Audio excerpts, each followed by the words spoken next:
I'm a human being. But where is your humanity to my people, the black people? When have you shown humanity to black people? Yes, I'm a human being. But when did you recognize that? Was it after they wrote in the American Constitution that I am only 3/5 of a human being? Was it while I was a slave? Was it while you were exploiting my people in Africa? Is it while you showed... Hold on. This is not an argument. Is it? No, you can ask me a question when it's questions and answers. Is it? When did I become a human being? Come on. Was it while you were showing me on the television? Was it while you were showing me on the television? Dead and stiff, with flies in my mouth. Was that when I was a human being? When did I become a human being in your eyes? Was it while you were exploiting my people in Africa over 300 years under apartheid? Still go. Was I a human being then, and it's still going on today?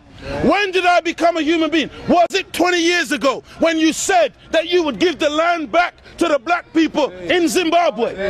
And today, 20 years later, we are forced to take it. And you lie. Because you're still denying the humanity of black people in Zimbabwe. Come on. When did I become this human being? Break it down. And I'm telling you, man, you want black people to love you?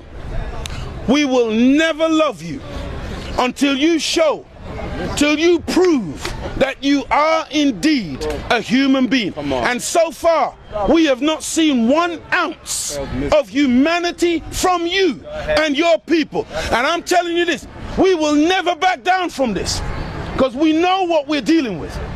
And you can talk the nice words as long as you like, but we see through your actions, because action speaks louder than words. So we get these white people, oh, I'm a good person, I don't believe in all of that racism or whatever. You know, we're all the same. Yeah, nice words.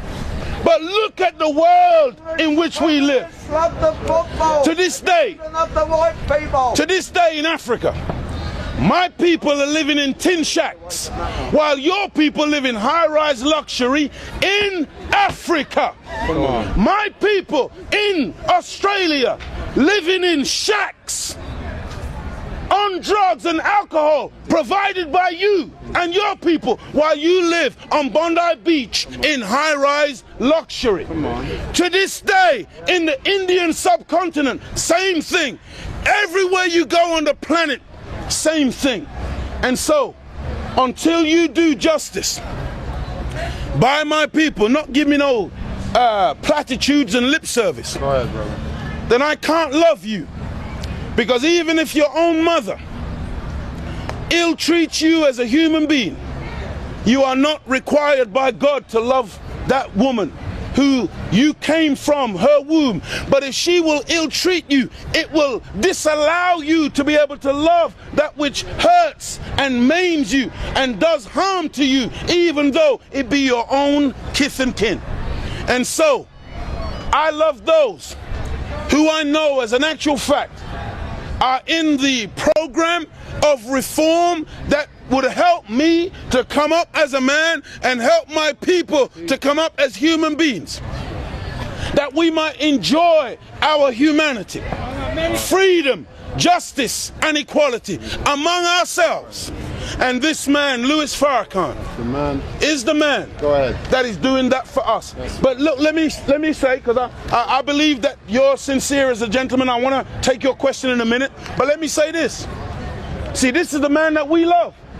This is the man that reformed us. This is the man that stopped us smoking cigarettes. This is the man that stopped us drinking alcohol. This is the man that stopped us abusing our women. This is the man that put the idea in our head that we should educate our own children. This is the man that pointed us in the direction of total submission to the will of God, not to him. This man has never taught us to worship him. This man has always taught us to worship Almighty God, Allah. You Arabs didn't come and do that. You Asians didn't come and do that. That's what Farrakhan did. So that's why we love. Yeah, Martin Luther taught us to love everybody, and he said one day he had a dream that little black boys and little black girls would hold hands, and you blew his brains out. Come on. That's what you did. Your people killed him. Come on. When he was talking about integrating with you. Because you didn't want to integrate then. Now maybe you want to integrate because you see us now. We're not like Martin Luther now. We're not talking about turn the other cheek now. Now we're saying if you slap my cheek, I kick all 4 of your cheeks. Now you want to integrate. Oh, that sounds like trouble. But Martin, he was a good man. But he didn't present no threat to you. But now you perceive a threat. Because now we're not talking about integration no more. We're not talking about, oh, we're all the same, let's love everybody. Because we tried that. Yes, that's we right. tried that for 400 long years. Still trying. We had a great revolutionary leader on the island of Haiti. His name was Toussaint Louverture. Come on. And he defeated the French army, the British army, and all that came onto the island of Haiti during slavery. And he established a slave colony with former slaves, and they made Haiti a great success. And Haiti became a haven of peace and tranquility among freed slaves who freed themselves from the yoke and oppression of white domination. Toussaint Louverture still believed that the French were good people primarily, that, you know, it's just a few bad apples that were really exploiting black people on the island of Haiti. And so the French government of that day asked Toussaint Louverture to come to France and meet with the French government and, you know, speak about a new relationship of equals.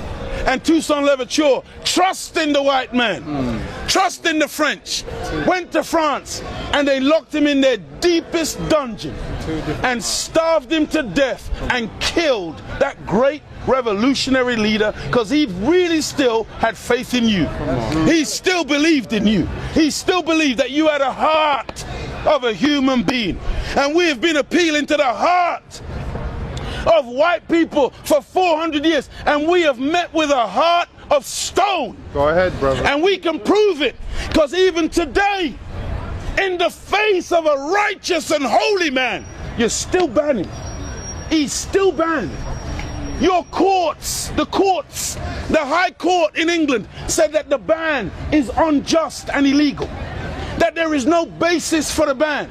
The ban should be lifted. The government appealed. Even when the government appealed, the court said that there are no grounds for the appeal.